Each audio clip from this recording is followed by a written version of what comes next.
Good morning, students. I'm Rakesh, chemistry faculty. I'm going to talk about the content what we are going to study in chemistry for various competitive exams.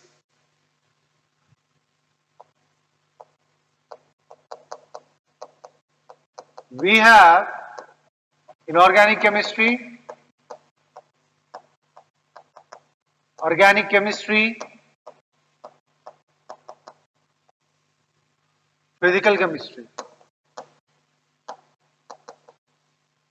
Okay. We have inorganic chemistry, organic chemistry, physical chemistry.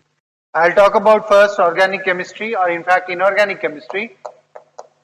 In inorganic chemistry, the syllabus is, first chapter what I am writing is periodic classification.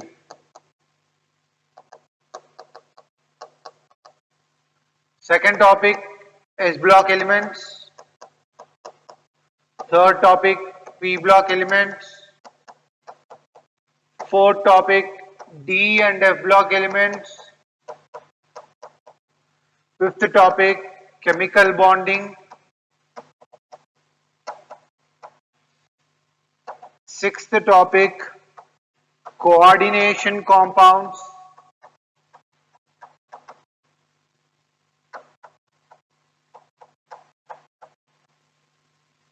Seventh, hydrogen and its compounds. And eighth topic is metallurgy.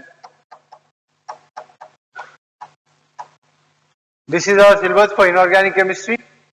So here, this is the syllabus what we are going to discuss in inorganic chemistry. Periodic classification, S block, P block, D and F block, chemical bonding, coordination compounds, hydrogen and metallurgy. See, I want to specify here, if you study periodic classification in detail, then it will be very easy for us to understand S block elements, P block elements, D and F block elements. That means, along with periodic classification, we are going to study S block, P block and D and F block thoroughly. Because in the case of S block elements, we have two groups. Group 1, Group 2. Similarly, in the case of P block elements, we have 6 groups. Group 13, Group 14, Group 15, Group 16,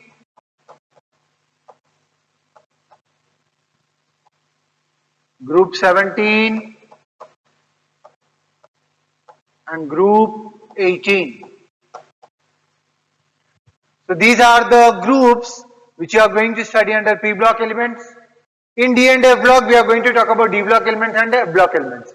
What is the benefit if you study periodic classification? Because in Group 1, Group 2, Group 13, Group 14, Group 15, Group 16, Group 17, Group 18, in all these cases, we are going to talk about general introduction,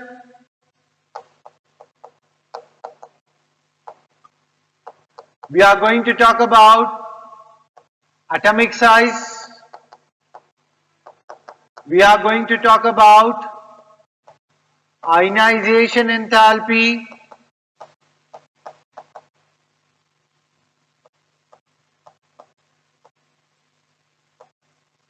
then we are going to talk about electronegativity,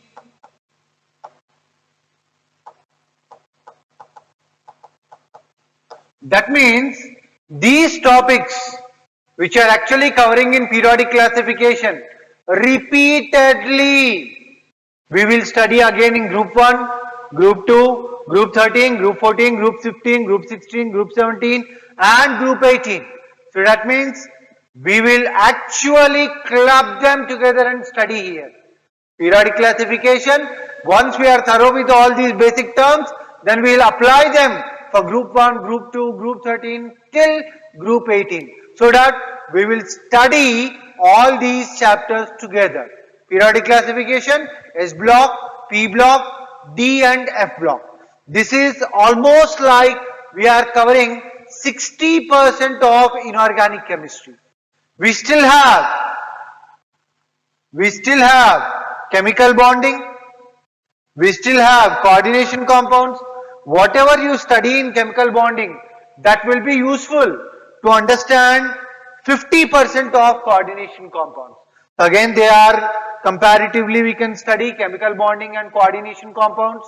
Then we have one topic called hydrogen and its compounds. Here we are going to talk about hydrogen, its preparations, properties and uses. Similarly, classification of hydrides. Similarly, we will also talk about hydrogen peroxide preparation properties and uses. And finally, metallurgy chapter. Metallurgy is nothing but topic we are going to talk about extraction of metals from ore. What is the process of extraction and how we are going to remove the impurities in order to extract pure metal from crude metal. Those all processes we are going to study in metallurgy. So this is about inorganic chemistry, how we are going to study for competitive examinations. You are going to get numerical, in fact subjective questions, most of the things, subjective questions from this particular concept. Then